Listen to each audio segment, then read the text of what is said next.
यह समय है स्वयं को श्रेष्ठ सिद्ध करने का उस संसार के समक्ष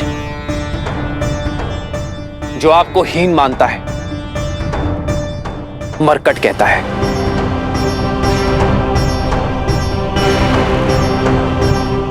पर मैं आपको विवश नहीं करूंगा कि मैंने वानर राज की सहायता की है तो आपको भी करनी पड़ेगी। यदि रावण के भय के कारण आपके मन में संदेह है तो मत जाइए, पर यदि आप में से कोई भी मेरे भय से यहां है तो मैं अभी इसी क्षण आपको इस भय से मुक्त करता हूं। लौट जाइए, क्योंकि आपके समक्ष बाली का वध करने वाला वनवासी नहीं खड़ा, आपके समक्ष अयोध्या का युवराज नहीं खड़ा,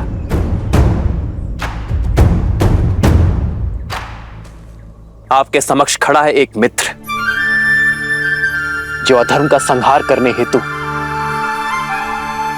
अपने वानर मित्रों की सहायता चाहता है।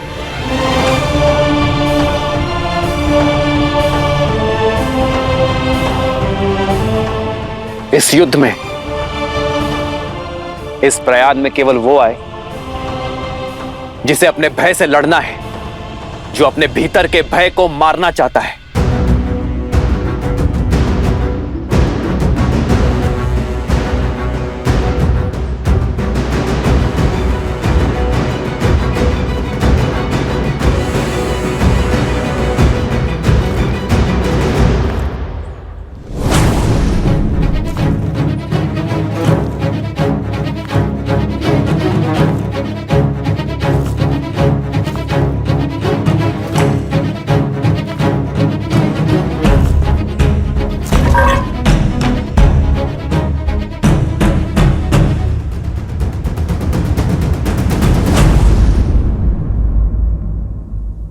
मैं दूंगा आपका साथ।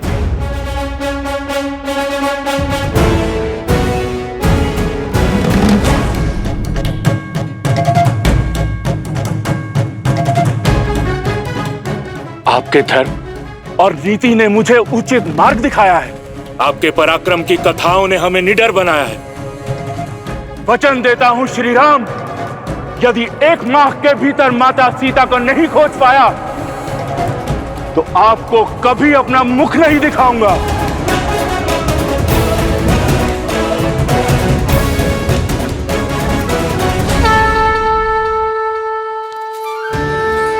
हाँ श्री राम, हम भी आपके साथ हैं।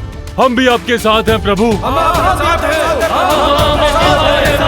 हम आपके साथ हैं। आपके शब्दों ने हमारे मन के हर भय, हर संदेह को समाप्त कर दिया है। हम सब आपके साथ हैं श्री राम। हम सब आपके साथ हैं श्री राम। तो भय के बीच वन में छिपकर रहने वालों का अंत हुआ। बताइए कौन है आप? क्या है आपका परिचय? भय के लिए भयंकर हैं। हम राम के रुद्र हैं। शंकर है हम।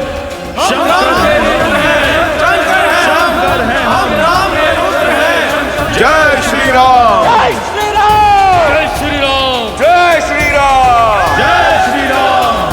जय श्री राम। जय श्री राम। तो हम सीता माता की खोज की यात्रा आरंभ करते हैं। युद्धपति विनत, आप अपने दल का नेतृत्व करते हुए पूर्व दिशा में जाएंगे। मार्ग में जितने भी वानर साथी मिले, सबको इस महायुद्ध में सम्मिलित होने का मेरा आदेश देंगे और उन्हें प्रशिक्षण के लिए यहां भेजेंगे। मैं अपना कर्म पूरी निष्ठा से निभाऊंगा। आज्ञा दीजिए प्रभु।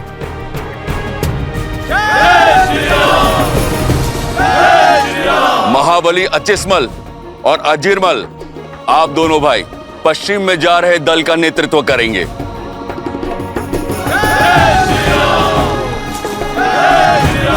वर्षल महाबल, आप अपने दल को लेकर उत्तर की ओर जाएंगे।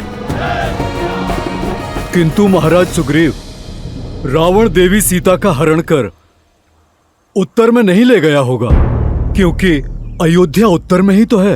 रावण जैसे मायावी असुरों की कपट लीला, अस्त और अंत हमारी समझ से परे है। हमें हर ओर, हर दिशा में खोज करनी होगी।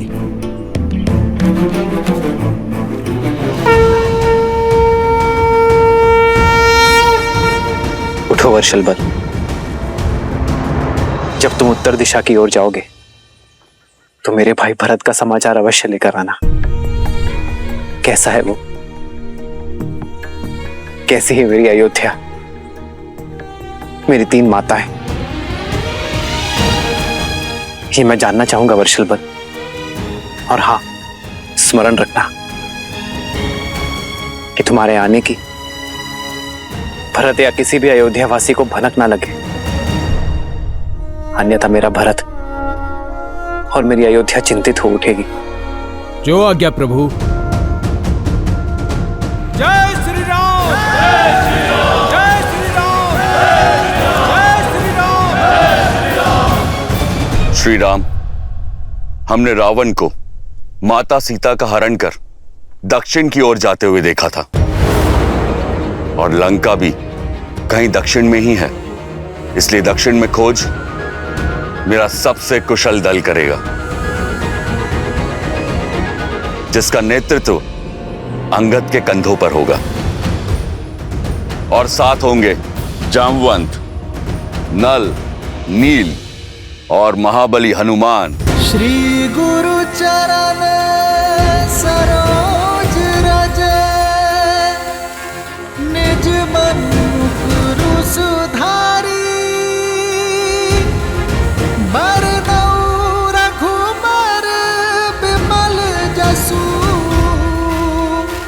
जो दायक हाल चारी।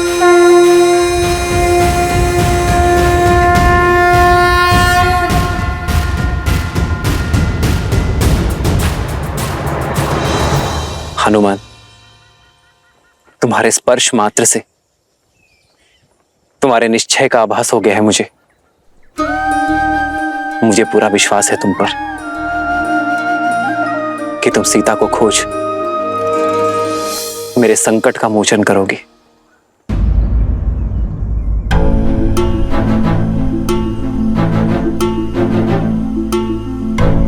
सदा सूर्य से तेजस्वी हनुमान के मुख पर ये चिंता के बादल। प्रभु, कदाचित ये मेरा अंतिम प्रणाम होगा आपको। यदि मैं आपके विश्वास पर खरा नहीं उतर पाया, प्रयास में सफल नहीं हो पाया, तो ये दास दोबारा आपको अपना मुख कैसे दिखा पाएगा प्रभु? स्वर्ण को जब भी परखो वो खरा ही उतरता है। तुम लौट कर आओगे, ये मेरा विश्वास है हनुमान। इसी विश्वास के साथ हो उतार दिए प्रभु मुद्रिका अपनी, सिया को बताए अपनी संगनी, जाके दीजो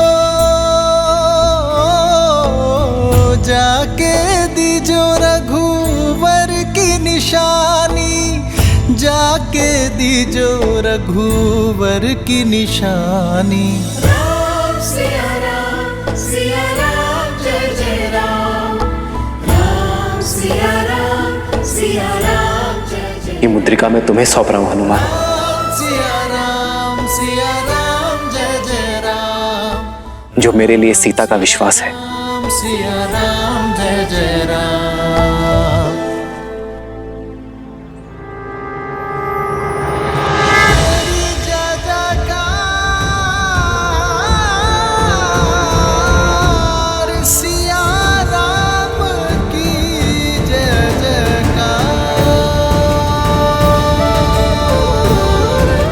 जब सीता मिले तो उसे ही मुद्रिका सौंप देना हनुमान, और उससे कहना कि मिलन की व्याकुलता से मैं भी उतना ही घिरा हूं जिस प्रकार सीता के नेत्रों से वियोग के अश्रु नहीं थम रहे होंगे। उसी प्रकार राम के नेत्रों का बांध भी नहीं रुक रहा है। राम सिया राम सिया राम सिया उसे बताना कि उसका पता चलते ही मैं क्षण भर का भी विलंब नहीं करूंगा और शीघ्र अतिशीघ्र उसका राम उसे लेने अवश्य आएगा। इतना बड़ा उत्तरदायित्व। उत्तरदायित्व तो हमें उत्तर देने के योग्य बनाते हैं हनुमान, और हमारे विश्वास से हमारे प्रयास सफल होते हैं। तुम्हें लौटना होगा हनुमान, सीता की सूचना के साथ, क्योंकि यह यात्रा केवल सीता की खोज की नहीं, तुम्हारे स्वयं को खोजने की भी है।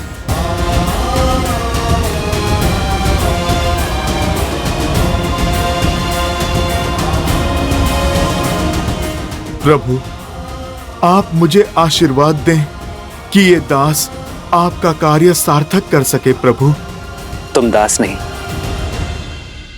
मेरे अनुज हो हनुमान, उतने ही प्रिय जितने लक्ष्मण, भरत और शत्रुघ्न।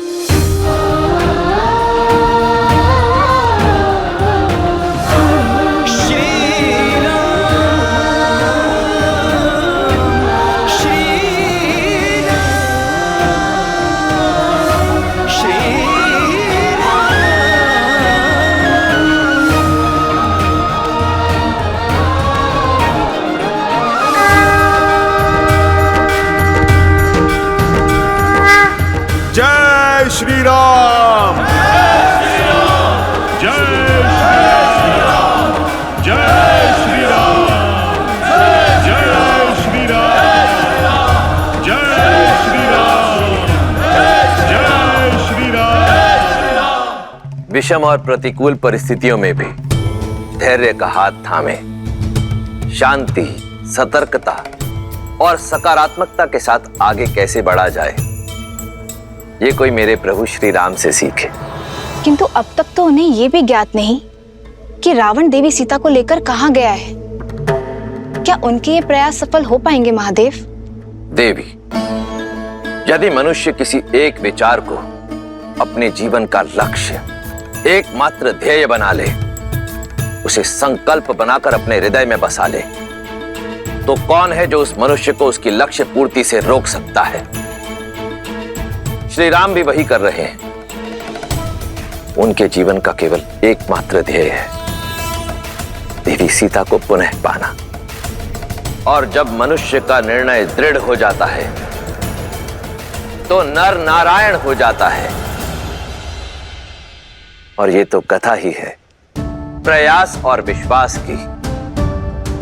एक ओर है श्री राम का अथक प्रयास, तो दूसरी ओर है देवी सीता का अटल विश्वास कि उनके श्री राम आएंगे, अवश्य आएंगे।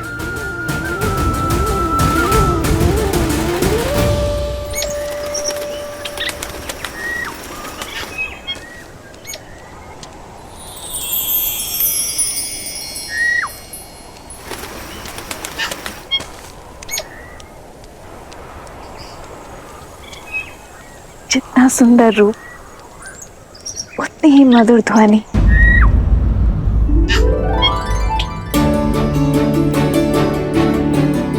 ऐसा पक्षी तो मैंने कभी नहीं देखा।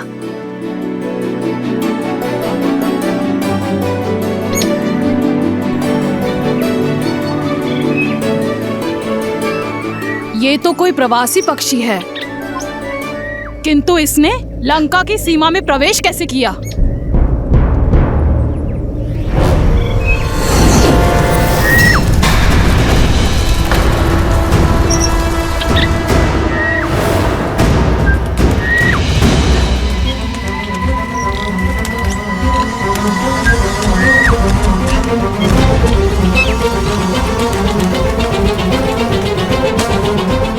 एक निर्दोष पक्षी पर किसने वार किया?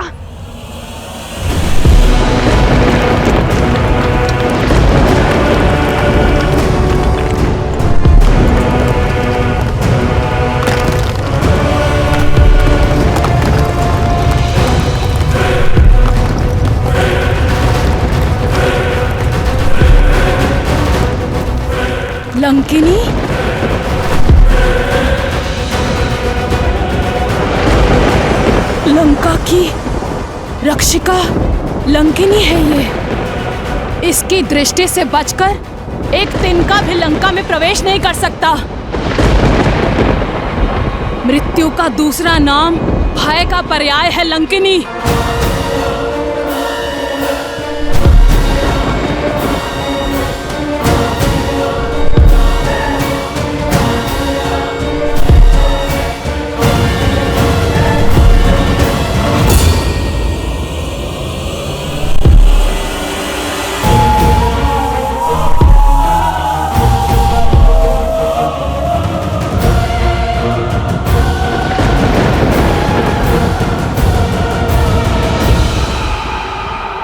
लंका की रक्षिणी लंकिनी को त्रिजटा का प्रणाम।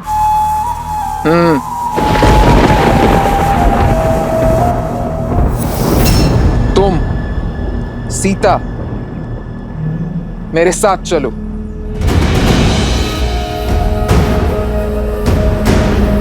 जाओ।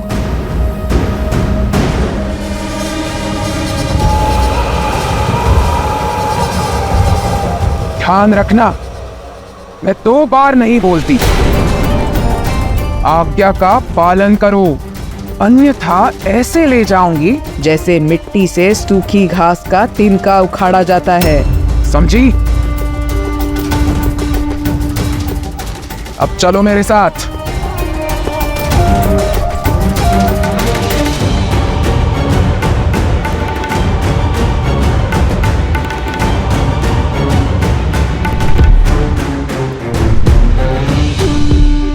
अब ये लंकिनी सीता को कहाँ लेकर गई है?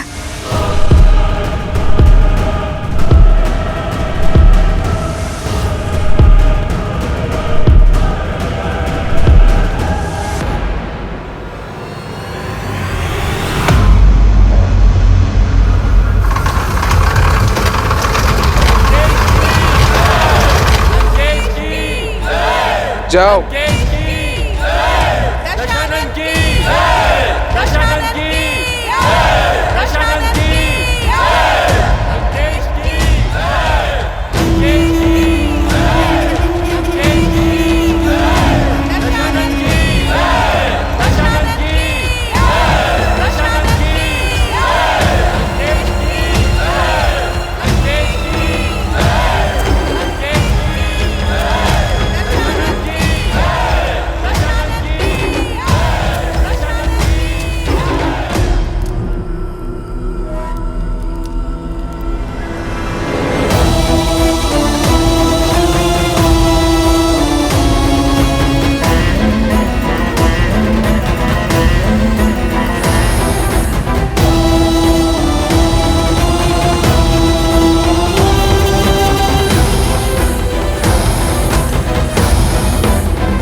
आयुष्मान भव महाराज, आपने इस वृद्ध को धन दिया, आपकी करुणा ने इस वृद्ध को जीवन दान दिया महाराज।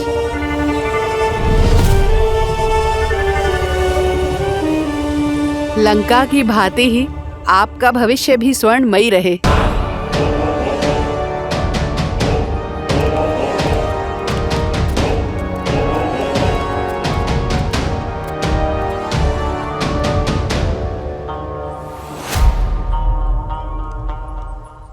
आप हमारे महाराज ही नहीं, हमारे भगवान हैं। इस बालक को शक्ति और सुखमय जीवन का आशीष दें प्रभु।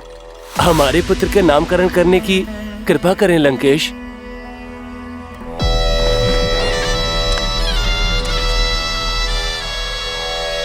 तेज है इसके मुख पर, विलोहित नाम होगा इसका। लंकेश की जय! लंकेश की! तुम्हें लगता था ना कि लंकेश ने जो पाया अपने बल से पाया। देखो अपने चारों ओर, देखो इस प्रजा को, इनके प्रति कितनी करुणा है लंकेश को।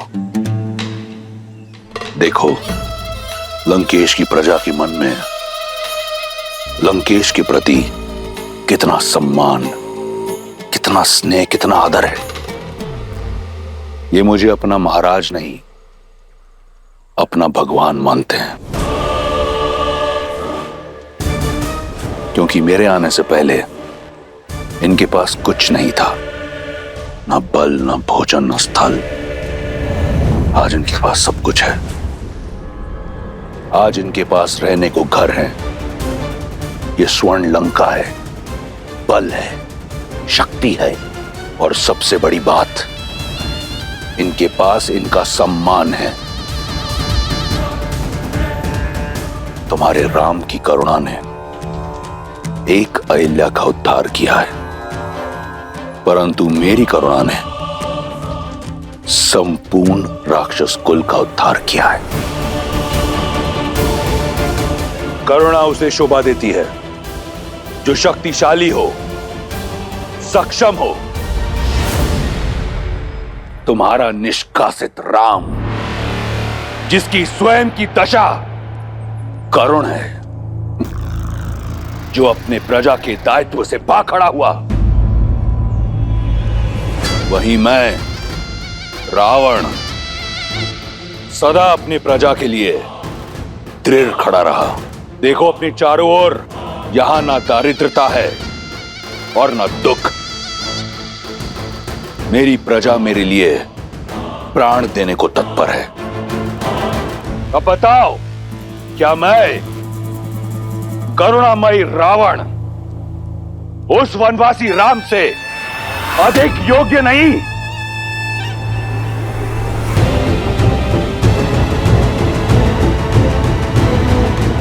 करुणा तो मुझे तुम पर आ रही है रावण।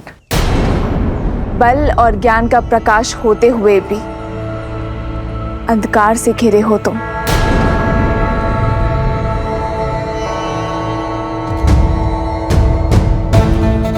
जिन मुख पर उल्लास देख रहे हो, उनकी आंखों के पीछे छिपा भय नहीं देखा तुमने? जिस उद्घोष को निष्ठा की जयकार समझ रहे हो तुम, उसके पीछे छिपे भय की चित्कार नहीं सुने तुमने? भगवान वो नहीं जो दीनों के राजा हो, बल्कि दीनों के बंधु हो। भगवान वो नहीं जिसकी प्रजा उनके सामने भय से सर झुकाए, बल्कि सम्मान में सर झुकाए।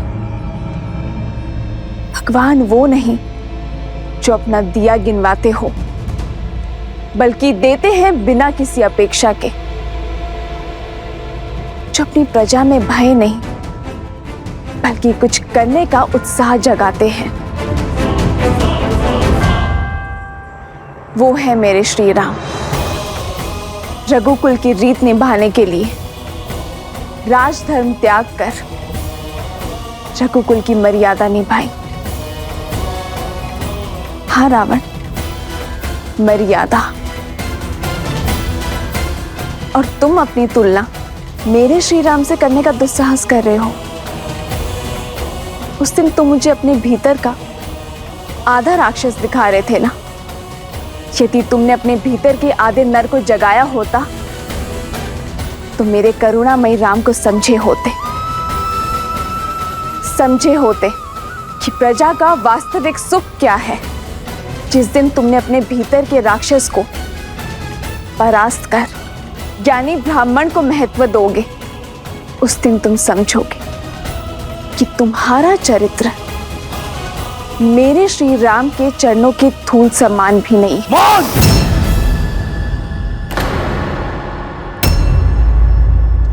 केवल देवताओं की भाषा आती है तुम्हें। आंखें हैं, परंतु रावण की महानता नहीं दिखाई देती।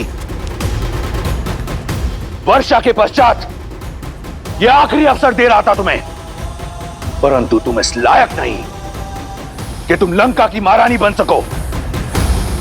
मिथिला में तुमने जन्म लिया, परंतु अज्ञानी हो तुम। विवेक नहीं सीखा तुमने। तुम किसी राजकुल में जन्म लेने योग्य नहीं। अयोध्या की रानी क्या, तुम तो किसी की दासी बनने योग्य भी नहीं। मूर्ख! क्षमा कीजिए भैया, किंतु आप अपनी सीमा लांघ रहे हैं।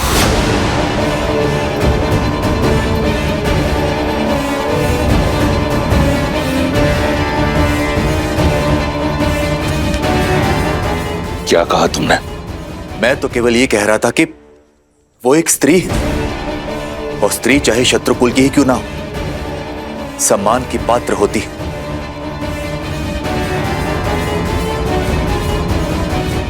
तो अब सम्मान और अपमान का पाठ मुझे एक तुच्छ विष्णु भक्त से सीखना होगा। देख लो रावण, भक्ति से शक्ति जागृत हुई है, वो भी तुम्हारे परिवारजन के मन में। सोचो, यदि ये भक्ति इस प्रजा के मन में जागृत हुई तो क्या होगा रावण? भक्ति तो लंका में केवल मेरी होगी।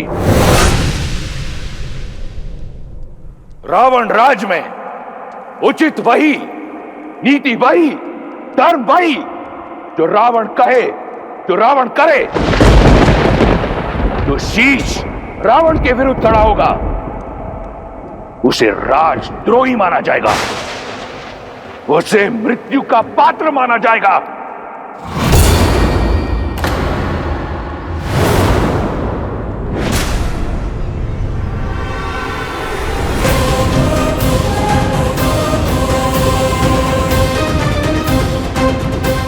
नहीं पिताश्री,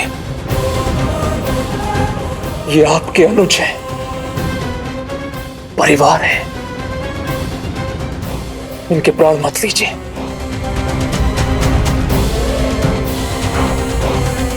कदाचित छोड़ दिया होता उस दिन उस पर्वत के शिखर से, तो आज ये दिन देखना नहीं पड़ता। जीवित रहने का अधिकार खो चुका है ये। तो ये है लंका का धर्म, लंकेश का न्याय, रावण का राज, जहां केवल रावण का मत उचित, बाकी सब अनुचित। और यदि मंत्री ने मंत्रणा दी तो उसका वध कर दिया जाता है। अभी तो तुम करुणा की दुहाई दे रहे थे, मेरे श्री राम, जो अपने भाइयों के लिए, अपनी प्रजा के लिए जीवन दे सकते हैं। तुम स्वयं अपने हाथों से अपने भाई का जीवन ले रहे हो। यह है तुम्हारी करुणा। करुणा का नाता धैर्य से होता है रावण। एक सच्चा शासक अपनी प्रजा को साथ लेकर चलता है, उनके विचारों का आदर करता है, उनका चित्त, उनका मन हरता है, उनके प्राण नहीं। और जिसे तुम करुणा समझ रहे हो रावण, वो तुम्हारा भय है सब पर।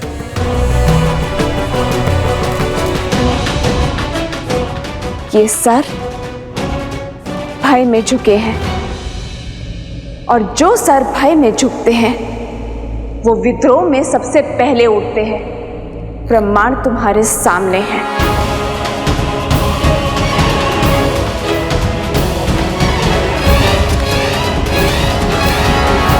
जा सकती हो तुम, जाओ।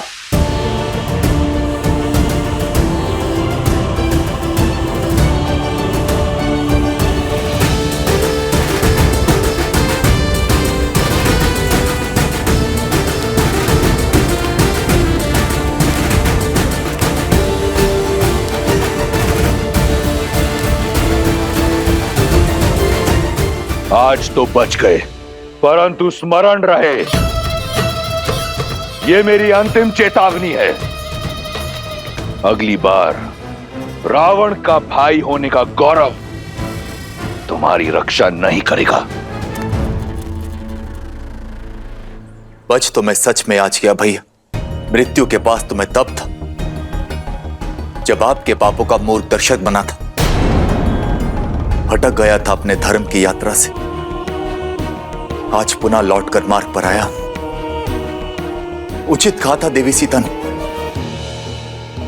आपका हाथ पकड़कर आपको धर्म के मार्ग की ओर ले जाने के स्थान पर मैं स्वयं कहीं ना कहीं अधर्म के मार्ग पर अग्रसर हो गया भैया। यदि आज भी आपका हाथ ना छोड़ा तो मैं भी कहीं ना कहीं अधर्मी बन जाऊंगा। इसलिए आज से इसी क्षण से मैं आपके अधर्म का भागीदार नहीं हूं भाई। इसलिए मैं छोड़ रहा हूं आपका साथ, छोड़ रहा हूं ये राजभवन, किंतु लंका का साथ नहीं छोड़ूंगा भाई। और लंका के हित के लिए सदैव ईश्वर से प्रार्थना करता रहूंगा।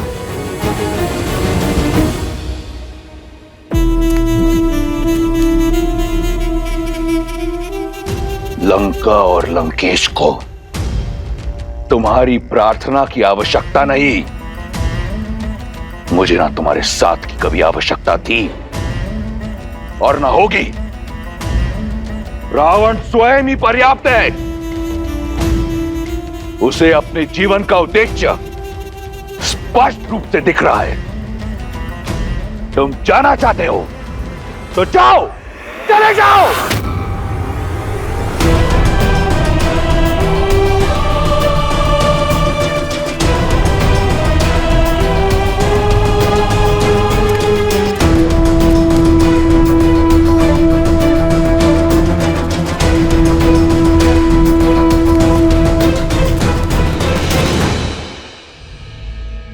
जाते जाते एक भाई का धर्म अवश्य निभाऊंगा। अपनी आंखें खोलिए भैया, देवी सीता के कथनों से इतना तो जान गया कि राम कोई साधारण मनुष्य नहीं है। समय रहते उनसे क्षमा मांग लीजिए, अन्यथा आपका अंत निश्चित है भैया। इससे पहले कि तुम्हारे आत्मा की शांति के लिए प्रार्थना पड़ी जाए, चले जाओ यहां से। कायर, जाओ।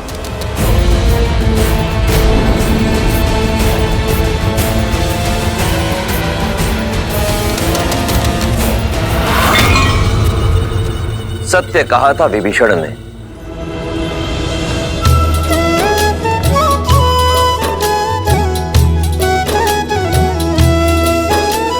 चले सकल बन खोजत, सरिता सरगिरि खोहा।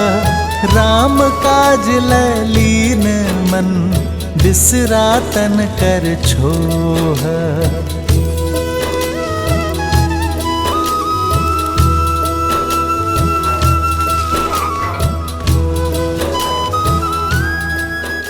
वही मेरे श्री राम अनुज लक्ष्मण के साथ वहां आए वानरों का साहस बढ़ा रहे थे।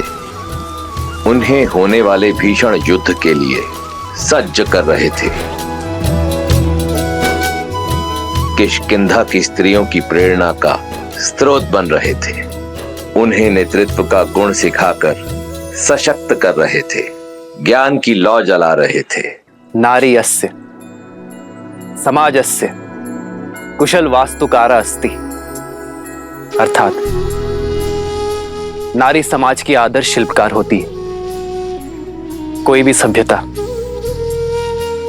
उतनी ही महान, उतनी ही आदर्श हो सकती है जितनी गुणी उसकी स्त्रियां होती हैं। देवी तारा, आप तो सभी वेदों और ग्रंथों की ज्ञाता हैं। किष्किंधा की स्त्रियों के मार्गदर्शन का उत्तरदायित्व आपको उठाना होगा। आने वाली पीढ़ियों के उद्धार का मार्ग आपको प्रशस्त करना होगा देवी।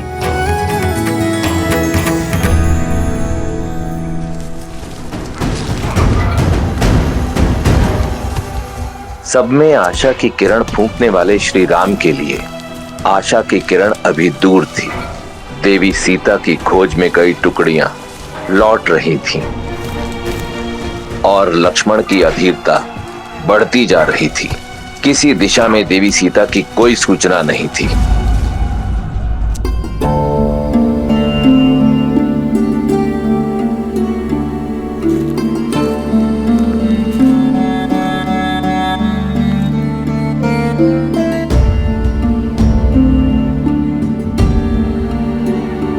गुरु की ओर गई हुई टुकड़ी भी लौट आई है भैया। उन्हें वहां भी अभिमा या रावण के कोई चिन्ह नहीं मिले। भैया आप निराश हैं?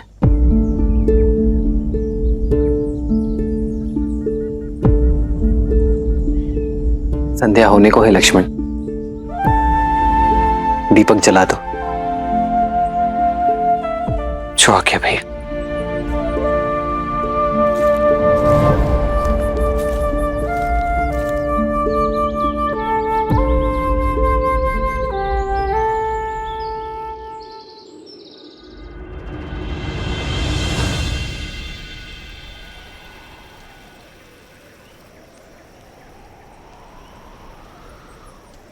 देवी,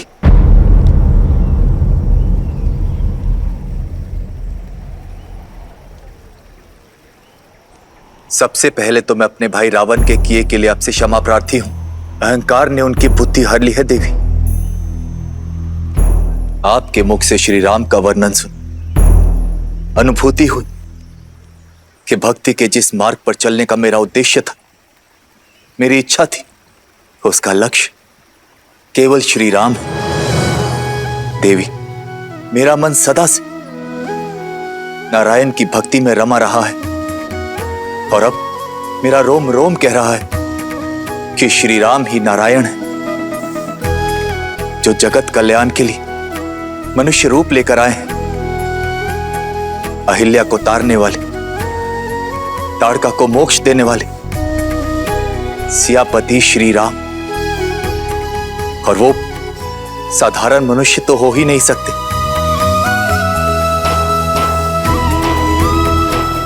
आपने मेरी आंखें खोली हैं देवी, और मैं समझ गया कि इस संसार को हानि पापियों के अत्याचार से नहीं, अपितु धर्मियों के मौन से मैं सदा अपने भाई का हाथ पकड़कर उसे धर्म के मार्ग की ओर ले जाने का प्रयास करता रहा, किंतु असफल रहा। मैंने चयन कर लिया है देवी कि मैं किसी भी अधर्म में अपने भाई का साथ नहीं दूंगा,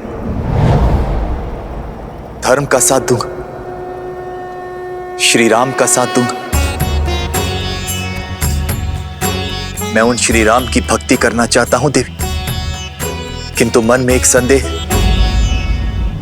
कि क्या वो मेरी भक्ति को स्वीकार करेंगे, कि क्या वो मेरी आस्था को स्वीकारेंगे। धर्म से विमुख होने की भूल को क्षमा करेंगे। मुझे मार्ग दिखाइए देवी कि कैसे मैं अपना जीवन श्री राम को समर्पित कर सकूं। दया का दूसरा नाम है श्री राम, शरण में आए का सहारा है वो। आप क्या, यदि अधर्मी रावण भी उनके चरणों में जा गिरेगा ना, तो वो उसे भी अपने हृदय में स्थान दे देंगे। कृपालु है वो, भय और चिंता से मुक्त कर देने वाले हैं मेरे श्री राम।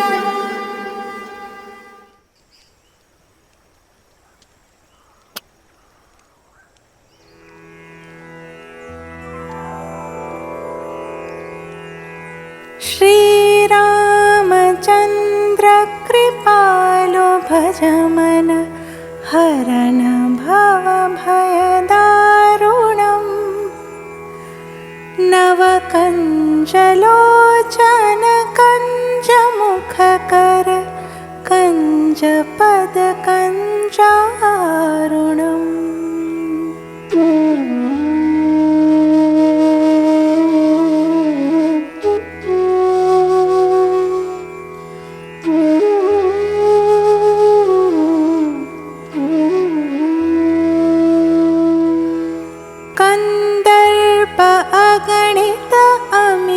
छवि नवनील नीरज सुंदरम पटपीत मानहु तडित रुचि शुचि नौमि जनक सुतावरम।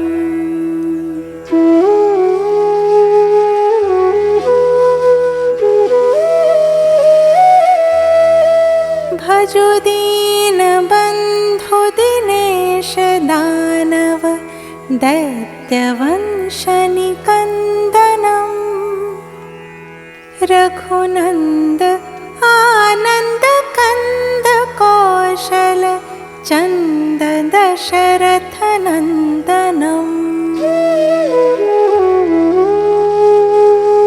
श्रीराम श्रीराम श्रीराम श्रीराम श्रीराम श्रीराम श्रीराम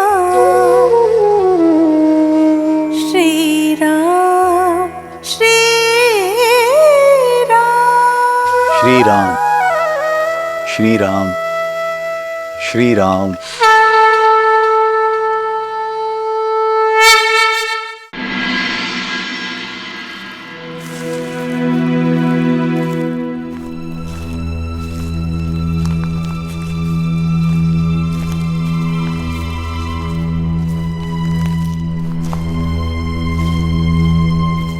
आप मेरी बात सुन नहीं रहे हैं भैया।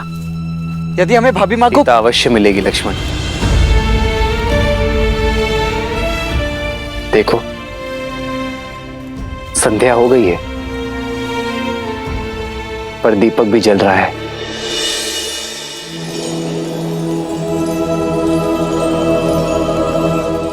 ऐसे ही अपने मन में इस आस रूपी दीपक को सदा प्रज्वलित रहना चाहिए।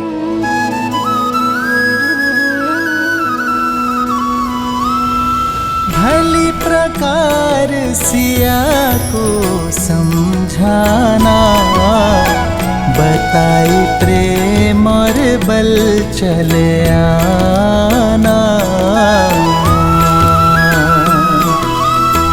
हनुमत जन्म सफल करी माना, चले हृदय धरि कृपा निधाना।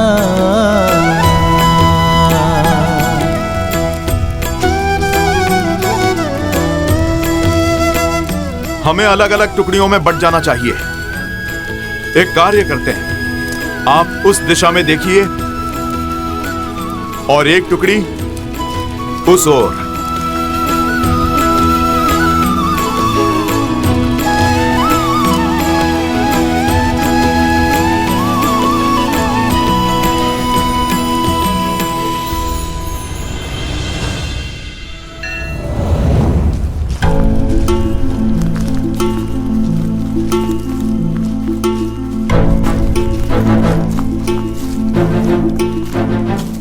हनुमान जी, इतने दिनों से बस रात दिन चलते ही जा रहे हैं। इस वन में न अन्न का दाना प्राप्त हुआ, न जल की बूंद। ऐसे में तो अपना उद्देश्य पूर्ण करने से पहले ही अपना देह त्याग देंगे। उचित कहा भ्राता।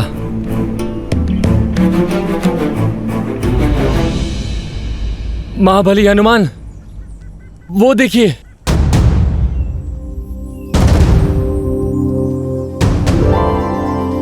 इस सूखे प्रदेश में फलदार वृक्ष।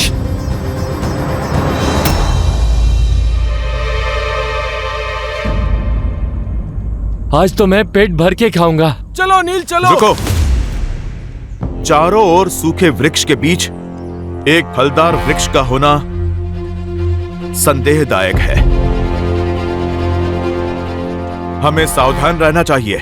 हनुमान जी, आप व्यर्थ में ही चिंता कर रहे हैं। प्रभु की भेंट है, ग्रहण करने दीजिए।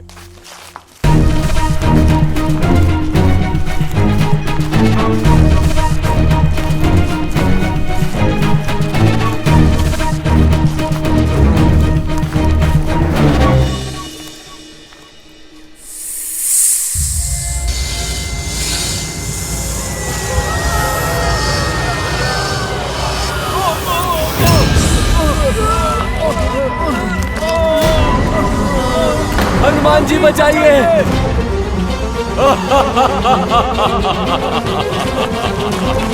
हनुमान जी बचाइए। हनुमान जी बचाइए।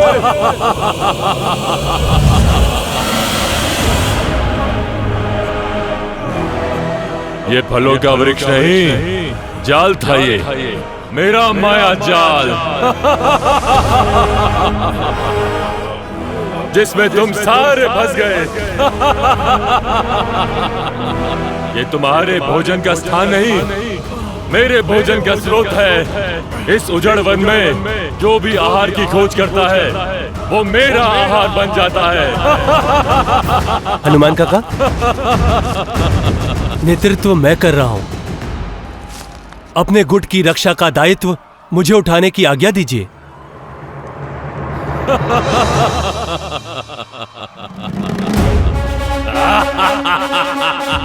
जय श्री राम।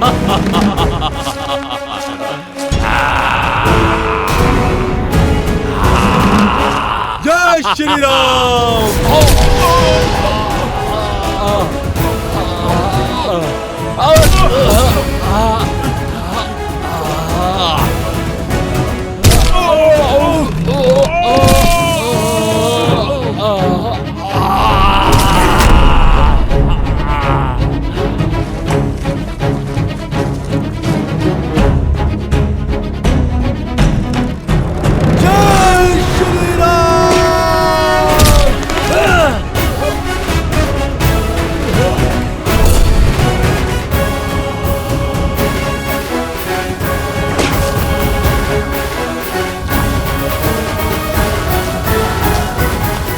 हम सबको आप पर गर्व है युवराज अंगद। अति उत्तम अंगद, आज तो तुमने सिद्ध कर दिया कि किष्किंधा का भविष्य योग्य हाथों में है। सब आप ही से सीखा है हनुमान काका।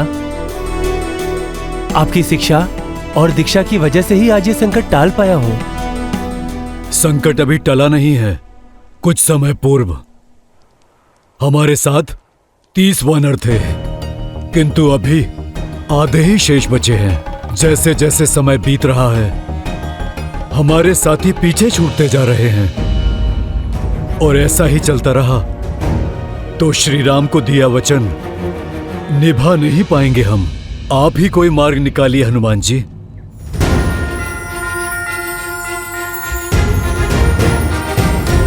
जय श्री राम।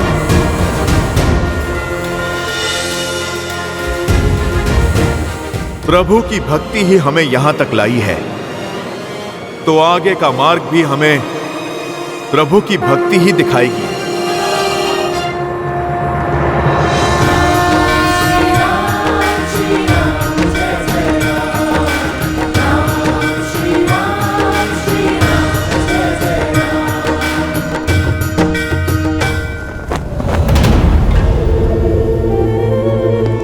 लंकेश,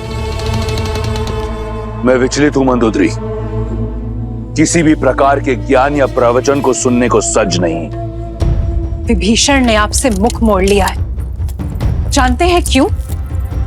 क्योंकि आपकी अतिथि सीता ने उनका हृदय परिवर्तित किया है, उन्हें धर्म का मार्ग दिखाया है। यदि आप अब भी ना संभले तो एक दिन संपूर्ण लंका आपसे विमुख हो जाएगी। अभी भी समय है, सीता लौटा दीजिए, अन्यथा कोई ऐसा अनर्थ हो जाएगा और आप कुछ नहीं कर पाएंगे।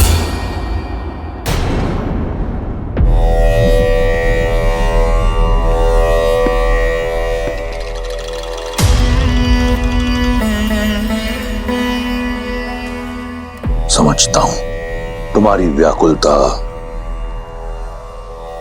तुम्हारी चिंता का वास्तविक कारण समझता हूं। तुम्हें भय है कि अगर सीता लंका की महारानी बन गई तो तुम्हारा पद छोटा हो जाएगा। लंकेश के साथ सीता का नाम लिया जाएगा, इसका भय है ना तुम्हें? शीघ्र ही तुम्हारा ये बुरा स्वप्न सत्य बनने वाला है। सीता लंका की महारानी बनेगी और तुम कुछ नहीं कर पाओगी।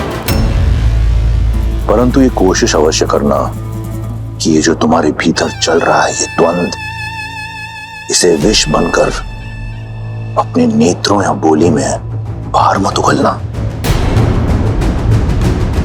पिताश्री,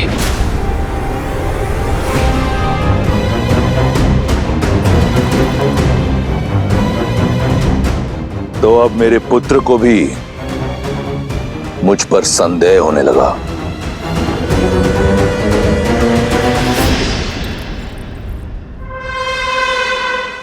संदेह नहीं, दुख हुआ है मुझे कि आपने चाचा श्री को महल से निष्कासित कर दिया, जबकि उन्हें तो लंका से ही निष्कासित कर देना चाहिए था। हाँ पिताश्री, मैंने इस विषय पर बहुत विचार किया। हिम भी अपने ही जल में पिघल जाता है। ऐसे लंका के भेदी ही घर परिवार के टूटने का कारण बनते हैं। मैं जानता हूं कि वो मेरे चाचा श्री हैं, आपके अनुज हैं। इसीलिए आपको उन पर प्रहार करने से रोका मैंने। किंतु अब वो उस स्त्री का समर्थन कर रहे हैं जो आपके विरुद्ध है, और ये मुझे कदापि स्वीकार नहीं। एक सपेरा भी अपने सर को बंद करके रखता है पिताश्री, अपने गले में पहनकर नहीं। चाचा श्री संकट बन सकते हैं।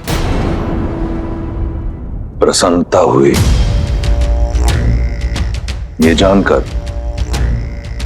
कि कोई तो है लंका में जिसे आज भी मेरी चिंता है। मैं उस महादेव का भक्त हूं जिसके गले में सबसे बड़ा विषधर है, विभीषण। मेरा विष्णु भक्त भाई मेरे विरोध में अवश्य खड़ा है, परंतु मेरा शत्रु नहीं। मैं चाहता हूं कि वो यहीं लंका में रहकर मेरी शक्ति का साक्षी बने, स्वयं देखे सीता को मेरे समक्ष झुकते हुए, उसकी आशा को छिन्न भिन्न होते हुए। उसके उपरांत लंका में उठ रहे हर विरोध पर विराम लग जाएगा।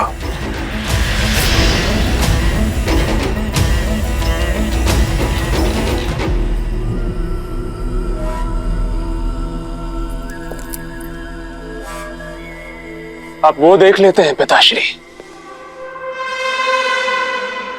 जहां तक मेरी दृष्टि और दृष्टिकोण नहीं पहुंच पाते। एक बात मुझे खटक रही है, उस सीता में इतनी शक्ति, इतना साहस कहां से रहा है? अभी तो उसने केवल चाचा श्री की बुद्धि भ्रष्ट की है, आगे न जाने क्या क्या करेगी। अपने पति और परिवार से तो वो दूर है ही, आपने चतुर्मास से उसका भोजन भी बंद करवा दिया है। तो फिर बिना अन्न और जल के उसमें इतनी ऊर्जा कहां से रही है?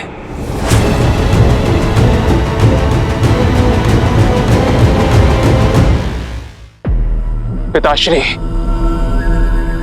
अशोक वाटिका में अवश्य ही कुछ ऐसा हो रहा है जो हमारी दृष्टि से दूर है।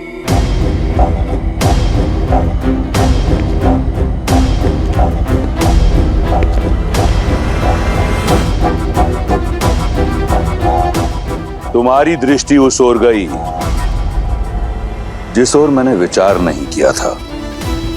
सही कहा तुमने, कुछ तो अवश्य है जो अशोक वाटिका में हम जानते नहीं। तो पता लगाना होगा पिताश्री। इस कार्य के लिए कोई है तुम्हारी दृष्टि में? मेरा अनुज अक्षय कुमार।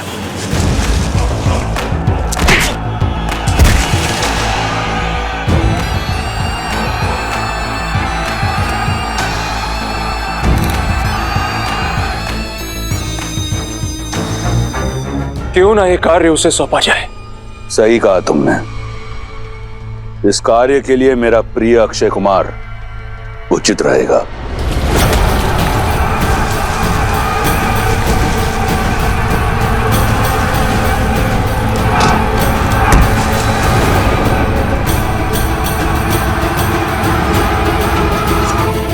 जाओ, कहो उसे कि उसके पिता ने उसे यहां बुलाया है। जी पिताश्री। रुको मेघनाथ, मैं भी चलूंगा तुम्हारे साथ।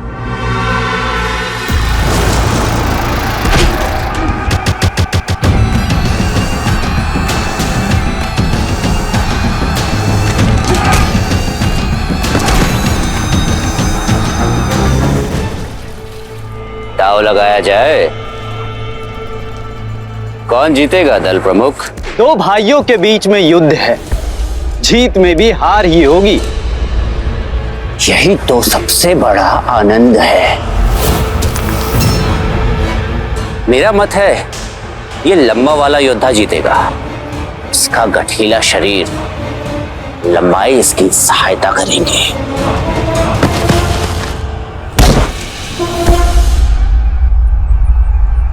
मुझे लगता है छोटा वाला जीतेगा। उसकी चपलता उसे बली बनाती है।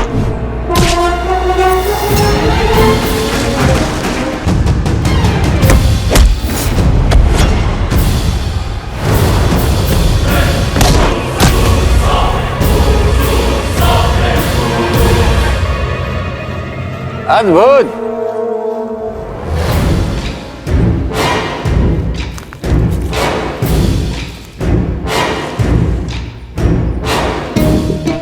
तुम पुरस्कार के योग्य हो, किंतु तुम्हारे कारण मैं दांव हार गया। तो पुरस्कार नहीं, दंड लेना होगा।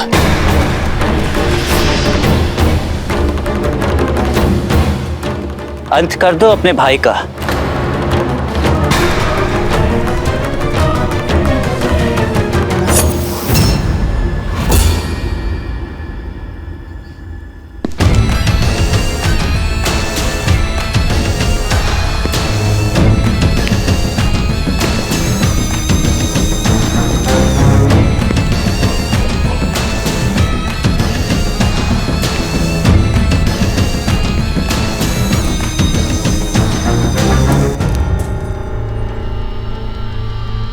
यदि मैं जीत जाता तो यहां उत्सव होता, परंतु अब बात कुछ और है।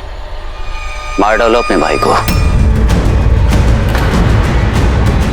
मारो इसे। यदि ऐसा है तो मुझे पराजय स्वीकार है कुमार। अद्भुत। अब मैं जीत गया, किंतु एक पराजित योद्धा का लंका में कोई स्थान नहीं। तुम्हें जाना होगा यमलोक।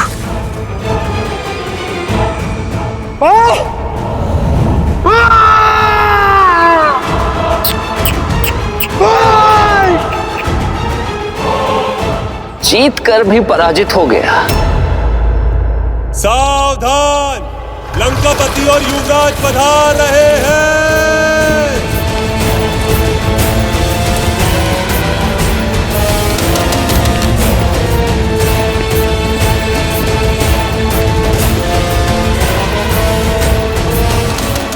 क्षमा कीजिए पिताश्री, फिर आप ही बताइए ना, और क्या करता मैंने बोला था उसे मार दे अपने भाई को, और नहीं माना वो। मैंने उचित किया ना पिताश्री? भ्राता, न्याय अब भी अधूरा है। लंका में पराजित होने वाले के लिए कोई स्थान नहीं है।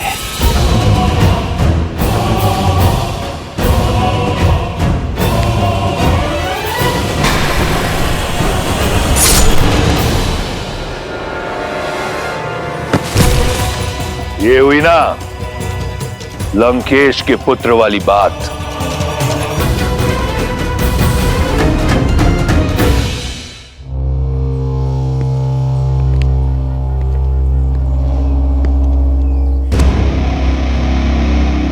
अक्षय, यदि तुम ऐसे ही अपने मनोरंजन के लिए हमारे सैनिकों की आहुति देते रहे तो लंका के सैन्य बल का क्या होगा?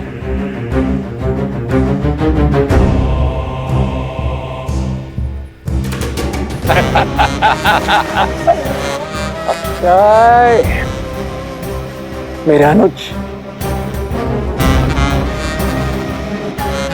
आपके और मेरे होते हुए किसी और की आवश्यकता ही क्या है भैया?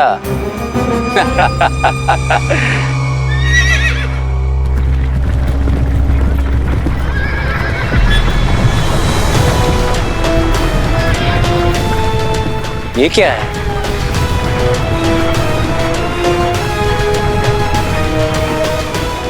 कितना सुंदर! ऐसा दिव्य रथ किसका है भैया? तुम्हारा, पिताश्री की ओर से।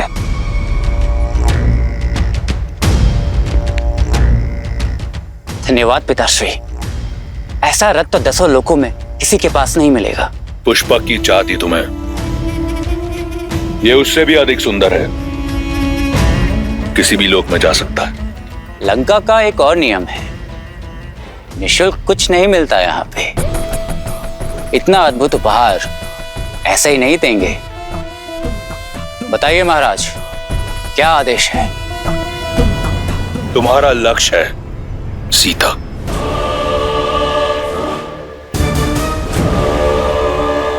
कहने की आवश्यकता नहीं है पिताश्री, जानता हूं आप क्या कहना चाहते हैं। पता लगाओ, बिना किसी आहार के सीता इतनी स्थिर कैसे है? कौन है जो लंकेश की दृष्टि से बचकर लंका की शत्रु की सहायता कर रहा है? ये सब करके तो बड़ा आनंद आएगा, किंतु इस समस्या का समाधान कई जीवन ले लेगा। चिंता मत कीजिए पिताश्री, आपकी सीता को कुछ नहीं होगा।